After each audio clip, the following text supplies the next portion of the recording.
আমি একজন যুবক, অনেক সময় যুবতী মেয়েরা সালাম দেয় আমাকে, ফিতনার ভয়ে সব সময় উত্তর দেই না। আমি শুনেছি সালামের উত্তর দেওয়া ওয়াজিব। আমার প্রশ্ন হলো, নন মাহরাম মহিলার সালামের জবাব দিতে হবে কিনা?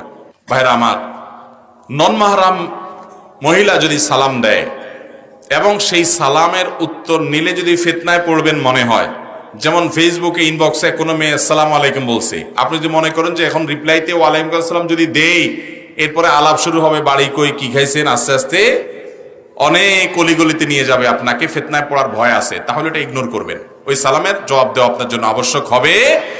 আর যদি এরকম ফিতনার কোনো আশঙ্কা না থাকে, আপনার দাদির বয়সে একজন মুরব্বী এসে আসসালামু আলাইকুম বলছে, তাহলে তো কোনো টেনশন নাই। তাইলে আপনি অবশ্যই সেখানে কি দিবেন? জবাব। এক কথায়, দাদির বয়সে হইতে এমন কোনো কথা না, এটা শুধু উপমা স্বরূপ বললাম আমি। কোনো মেয়ে যদি আপনাকে সালাম দেয় এবং সালামের জবাব নেওয়াতে যদি কোনো ফিতনায় পতিত হওয়ার আশঙ্কা না থাকে, তাহলে ইনশাআল্লাহ আপনি সালামের জবাব নিতে পারেন।